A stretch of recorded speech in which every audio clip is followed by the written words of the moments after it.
आज लगता है भाजपा के अंदरूनी राजनीति में संघ ने आखिरकार दो गुजरातियों को डायरेक्ट हिट कर दिया। 2024 के लोकसभा चुनाव के निर्णय के बाद जो हश्र बीजेपी का हुआ, हालांकि 240 सीट पे बीजेपी आई, 32 सीटों से अपने बलबूते पे सरकार बनने से वंचित रह गई। लेकिन वैसा देखा जाए, यदि मशीनों का खेल ना हो तो ये 180 का आंकड़ा है। इतनी दुर्गति बीजेपी की, वो भी नरेंद्र मोदी और अमित शाह के चलते हुई। इसके मायने ये है कि ये बयान खत्म हो गया। ये दोनों का अहंकार इतना ऊपर होकर बोल रहा था कि बीच चुनाव में उन्होंने अपने राष्ट्रीय अध्यक्ष जेपी नड्डा से ये तक वक्तव्य दिलवा दिया कि उन्हें संघ की जरूरत नहीं। बच्चा है, एरोगेंट हो जाता है, और फिर उसको अपने लाइन पे लाना भी पिता का ही काम होता है। तो फिर चाबुक चला, और अब भाजपा को सीधे लाइन पे लाने के लिए संघ ने कई निर्णय स्वयं लेने शुरू कर दिए। तीन अहम बातें हैं जिसको जब हम देखते हैं तो लगता है कि नहीं, संघ अब बहुत कुछ बागडोर अपने हाथ में ले रहा है। बीजेपी का जो हश्र हुआ, ये खासकर महाराष्ट्र, उत्तर प्रदेश में जो बुरी स्थिति हुई बीजेपी की, कर्नाटक जैसे बड़े राज्य में भी उन्हें बहुत सिरे खोनी पड़ी। कई जगह, एक ओडिशा छोड़ा और तेलंगाना छोड़ा, तो बाकी सब जगह बीजेपी कहीं ना कहीं खोते आ रही है। कुल मिला के जब इसका निचोड़ निकला, इसका मंथन हुआ, तो ये बात समझ में आ गई कि 370 पार हो जाने पे हम ये संविधान बदलेंगे। ये जो बड़बोलेपन से लगातार बीजेपी के बड़े नेता बक रहे थे, बड़े ब्यूरोक्रेट बक रहे थे, उनको निरंकुश बोलने दिया गया। इससे पिछड़ा दलित जो बीजेपी के साथ जुड़ा हुआ था, वो छिटक गया। इसलिए खासकर महाराष्ट्र और यूपी में पार्टी की बुरी स्थिति हुई। उत्तर प्रदेश की बात करें कि सबसे ज्यादा सीटें उत्तर प्रदेश में है लोकसभा की। लोग कहते हैं कि सत्ता की चाबी उत्तर प्रदेश से मिलती है, दिल्ली के सिंहासन की। वहां पर 63 में से 33 पे आ जाना, 30 का गड्ढा वहां होना, वहां समाजवादी पार्टी नंबर 1 पे आ जाना, ये अच्छे संकेत नहीं है। हाँ, पार्टी को ये भी पता पड़ा कि जब भी जो बी टीम थी पार्टी की, खासकर बहुजन समाज पार्टी, मायावती जी को भी उपयोग में लाकर वो जो दलितों का वोट काट लेती थी इंडिया गठबंधन से, वो भी नहीं हो पाया। इसका मतलब अब दलित मतदाता इतना सजग हो गया कि वो जानता है कि दलितों का अहित करने वालों का हित कौन देख रहा है और क्या हम उनके साथ जाएं। इसलिए जो पारंपरिक नेतृत्व था दलितों का, वो भी उनसे चिटक गया। तो ये जो मैं कह रहा हूं कि बीजेपी अपने हाथ में बागडोर ले रही है, इसका पहला जो द्योतक मुझे दिखता है वो ये है कि अब बीजेपी के जो विश्व हिंदू परिषद है, एक संगठन है बीजेपी का, उसने अब एक नया बहुत बड़ा आयोजन शुरू करने का तय किया है। खासकर 1 नवंबर जब दिवाली है, उससे 15 दिन पहले से वीएचपी के कार्यकर्ता शहरी दलित मलिन क्षेत्र में और जो दलित गांव है वहां जाकर धर्म सम्मेलन ले रहे हैं, पद यात्रा निकाल रहे हैं, घर घर जाके दलितों के घर भोजन कर रहे हैं। उन्हें यह बताने का प्रयास हो रहा है कि भाजपा या संघ विचारधारा यही दलितों को तारने वाली है, क्योंकि संघ वैसे भी छुआछूत से दूर रहता है और संघ इसको मिटाना चाहता है। इसका फेस बनाते हुए दलितों के हितैषी के रूप में वो पार्टी उभरना चाहती है। जो नरेशन पिछली बार भाजपा के नेताओं द्वारा ही बोलने पे विपक्ष ने बनाया था कि रिजर्वेशन खत्म हो जाएगा, ये पार्टी दलितों विरोधी है, उसको कहीं ना कहीं बांटने का प्रयास किया जा रहा है। वीएचपी का ये लगातार दशहरे के आसपास भी करीब करीब 9000 ब्लॉक में धर्म सम्मेलन या समागम, कई बाबाओं को जोड़ा जाएगा। वो बाबा अपने प्रवचन के द्वारा हिंदुत्व और हिंदुत्व में ये तमाम जो पिछड़े अगड़े हैं, ये साथ होने चाहिए, ये ऐसा प्रचारित कर फिर एक बार भाजपा के उस छाते के नीचे सभी हिंदू, जिसमें दलित और ओबीसी बहुत बड़ा तबका है, उसे जोड़ने का प्रयास करेंगे, ताकि आने वाले समय में भाजपा की ऐसी दुर्गति नहीं हो। इसकी परिणति उत्तर प्रदेश में भी टेस्टिंग पॉइंट है, तो 10 उपचुनाव है। यदि उसमें बीजेपी को अपार सफलता मिली तो हम मानेंगे कि वीएचपी संघ, इन्होंने जो बागडोर हाथ में ली, और खासकर जो तथाकथित, जिनको मैं जुगाड़ू कहता हूँ, लोग चाणक्य कहते हैं, वो जो अमित शाह थी, उनको इससे दूर रखा गया। वीएचपी के हाथ में, अलग अपने संगठन के हाथ में जब संघ ने ये बागडोर सौंपी, तो कहीं ना कहीं अब नरेंद्र मोदी और अमित शाह को ये मैसेज भी है कि अब बीजेपी को हम वापस वो उस लाइन पे ले आएंगे, आप थोड़ा चुप रहिए। दूसरा जो मुझे एक पॉइंट दिखाई देता वो ये है कि आप याद कीजिएगा, जैसे ही उत्तर प्रदेश चुनाव के नतीजे आए लोकसभा के, उत्तर प्रदेश में घमासान मचा, और उत्तर प्रदेश में खास पिछड़ों के नेता माने गए जो उप मुख्यमंत्री थे मौर्य साहब, वो लगातार योगी के खिलाफ आग उगलते रहे। ये सरकार निकम्मी है, सरकार में नेताओं का नहीं सुना जाता, संगठन के लोगों को नहीं सुना जाता, कार्यकर्ताओं पे दमन होता है भाजपा की सरकार डबल इंजन की होते हुए, और कहीं ना कहीं ये प्रशासन बाबू चला रहे हैं, योगी आदित्यनाथ अब नाकारा साबित हो रहे हैं। ऐसी टाइप के वक्तव्य लगातार केशव प्रसाद मौर्य कर रहे थे, उधर से पाठक हमला कर रहे थे, दूसरी ओर विभिन्न विधायक कोने-कोने से हमलावर थे।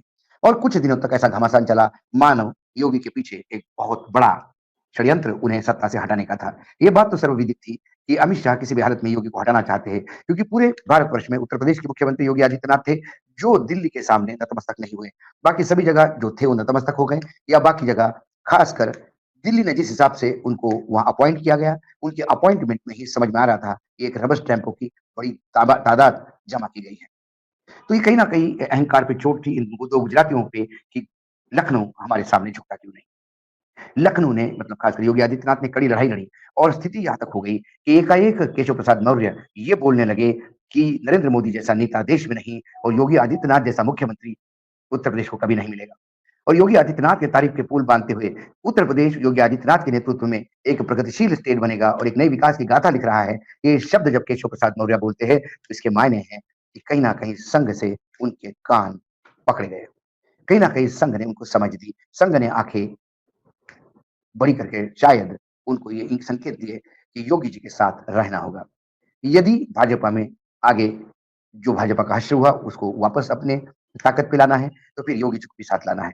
तो योगी जी वर्सेस दिल्ली की लड़ाई में योगी जी का पलड़ा एकाएक भारी हो गया। योगी जी का विरोध करने वाले गायब हो गए। दिल्ली भी योगी जी के खिलाफ चुप हो गया, उनके चक्कर काटने बंद हो गए, योगी जी के ऊपर प्रहार बंद हो गए और बहन मायावती भी पूरी ताकत के साथ वोट काटने के लिए उन 10 सीटों पे उतरी, जिससे लगता है कि अब वो 10 सीटें जीतना बहुत ज़रूरी हो गया और पूरा भाजपा, संघ से लेके वीएचपी से लेके तमाम लोग लगे हुए हैं कि योगी आदित्यनाथ के नेतृत्व में ये 10 सीटें आनी चाहिए। योगी के खिलाफ की लड़ाई ठंडी पड़ना, ये संघ की जीत है, योगी की नहीं। तो संघ ने इन 2 गुजरातियों को अपनी स्थिति में ला दिया कि बहुत हो गया, इनफ इज़ इनफ। अब संगठन अपने हिसाब से चलेगा।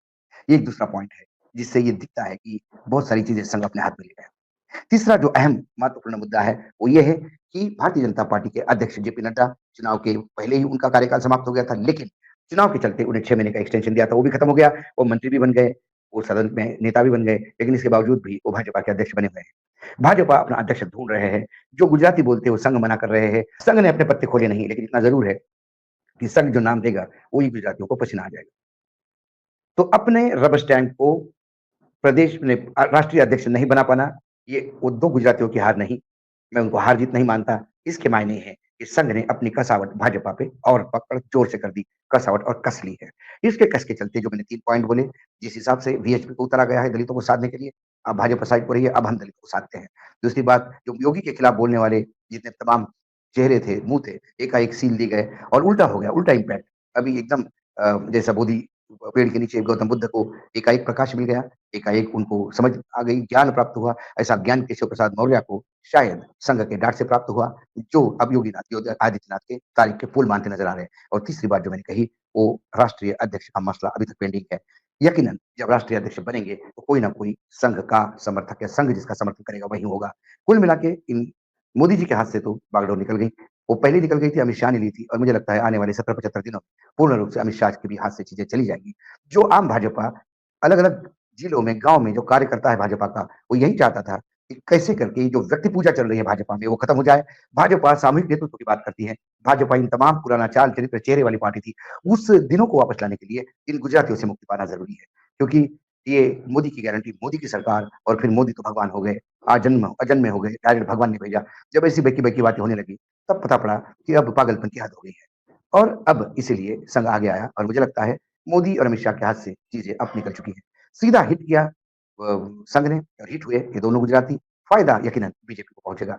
लेकिन इसके चलते ये भी देखना होगा कि जो दलितों को एक तरफ साधने का आप प्रयास कर रहे हैं, क्योंकि दलित और ओबीसी वोटों ने ही बीजेपी को सत्ता में जाने से रोका, ये बिल्कुल सत्य है। ऐसे में यदि इनको साधना होगा, तो फिर बैकडोर एंट्री से जो आप रिज़र्वेशन पे कतराने की बात करते हो, जैसा इसी योगी आदित्यनाथ के समय जो सबसे बड़ा रिज़र्वेशन स्कैम हुआ, मुझे लगता है इस सदी का सबसे बड़ा रिज़र्वेशन स्कैम कि 69,000 शिक्षकों की भर्ती में जो पिछड़ों और अति पिछड़ों का आरक्षण को सुरुंग लगाया गया, उनके पैर काटे गए और वो जब हाईकोर्ट के जब कोर्ट के निर्देशों से सामने आ गया और 18,000 उन दलित शिक्षक, जो पिछड़े शिक्षक, ओबीसी शिक्षक, अति पिछड़े उम्मीदवार थे, उनकी नौकरियाँ खाई गई और जब वो अब वापस होने वाली है, उससे कहीं न कहीं दलितों में ये बात और रेखांकित यानी कन्फर्म हो जाती है कि नहीं, भाजपा दलित विरोधी है। तो संघ को वो भी देखना होगा नहीं तो इस साइड पे आप जितने भी भोजन करें, क्योंकि हर संक्रांत को खिचड़ी खाते हैं दलितों के साथ मिलके, लेकिन उसका कोई इम्पैक्ट दिखाई नहीं देता। रामलला आपने बिठा दिए, लेकिन फिर आपकी उसी रामलला के वहाँ पे फैज़ाबाद में जो सांसद के उम्मीदवार बोल रहे थे संविधान बदल देंगे, उसने उनको भी इम्पैक्ट नहीं किया, पूरा अवध धुल दिया। तो ऐसे में दलितों के प्रति विश्वास जगाने के लिए उनके रिज़र्वेशन को बरकरार रखना होगा, उन्हें साथ देना होगा।